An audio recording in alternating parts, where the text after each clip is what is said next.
नमस्कार दोस्तों, आज हम आपको रामायण से जुड़ी एक बहुत ही रोचक प्रसंग के बारे में बताने जा रहे हैं। ये रोचक प्रसंग हनुमान जी द्वारा लंका दहन पर आधारित है।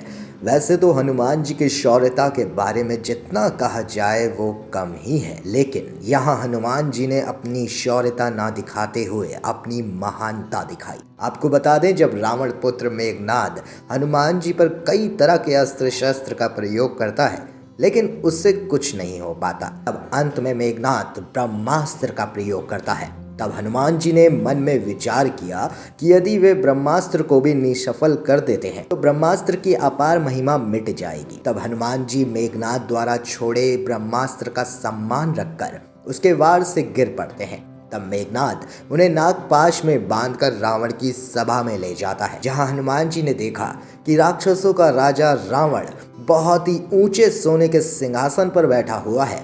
उसके आसपास बहुत से बलवान राक्षस योद्धा और मंत्री आदि बैठे हुए हैं, लेकिन रावण के इस प्रताप और वैभव का हनुमान जी पर कोई असर नहीं पड़ा। वो वैसे ही निडर खड़े रहे। हनुमान जी को इस प्रकार अपने सामने अत्यंत निर्भय और निडर खड़े देखकर रावण ने पूछा, हे दुष्ट वानर, तू कौन है? किसके बल के सहारे तूने मेरी पूरी वाटिका नष्ट कर दी और मेरे सैनिकों व मेरे पुत्र अक्षय की हत्या करने का तो साहस तूने कैसे किया? क्या तुझे अपने प्राण का डर नहीं है? मैं अब भी तुझे बहुत निडर और उदंड देख रहा हूँ। तब प्रति उत्तर में हनुमान जी ने कहा, जो संपूर्ण ब्रह्मांड के स्वामी हैं, मैं उन्हीं भगवान श्री रामचंद्र जी का दूत हूँ। तुम चोरी से उनकी पत्नी का हरण कर लाए हो रावण। तुम्हारा इतना दुस्साहस कैसे हुआ, पहले ये बताओ। अब भी समय है रावण, मेरी चेतावनी है तुम्हें। माता सीता को पूरे सम्मान के साथ मुक्त कर दो, इसी में तुम्हारा कल्याण है, अन्यथा इस अक्षम अपराध का परिणाम तुम्हें भुगतना पड़ेगा। और यदि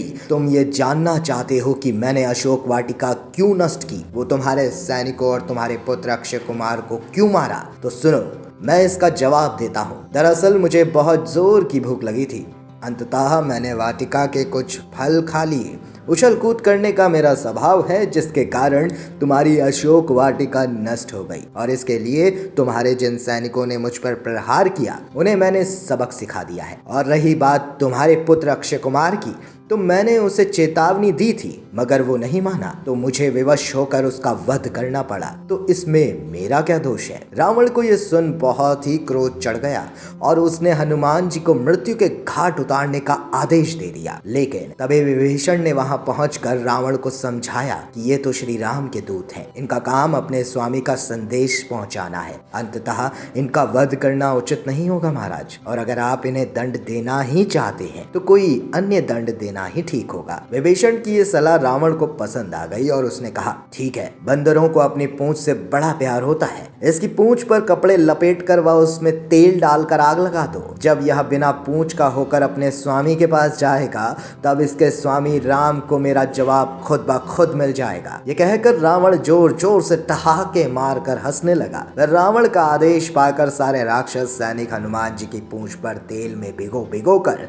कपड़े लपेटने लगते हैं। लेकिन फिर हनुमान जी ने बड़े ही मजेदार खेल खेल दिया। वो धीरे धीरे अपनी पूंछ बढ़ाने लगे। अंत में ऐसा हुआ कि पूरी लंका में कपड़े, तेल, घी आदि कहीं बचे ही नहीं। तब राक्षसों ने तुरंत उनकी पूंछ में आग लगा दी। पूंछ में आग लगते ही हनुमान जी फुर्ती से उछलकर एक ऊंची अटारी पर जा खड़े हुए और वहां से चारों ओर कूद कूद कर वह लंका को जलाने लगे। देखते ही देखते पूरी लंका नगरी आग की लपटों में घिर गई। लंका के सभी राक्षस राक्षसियों जोर जोर से विलाप करने लगे और अपने राजा रावण से मदद की गुहार लगाने लगे, लेकिन रावण को आग बुझाने का कोई उपाय नहीं सुझाई दे रहा था। हनुमान जी की सहायता करने के लिए पवन देवता भी जोर जोर से बहने लगे। थोड़ी ही देर में केवल विभीषण का भवन छोड़कर रावण की पूरी लंका जलकर नष्ट हो गई और रावण हनुमान जी का बाल भी बांका ना कर सका। बोलो राम भक्त हनुमान जी की जय।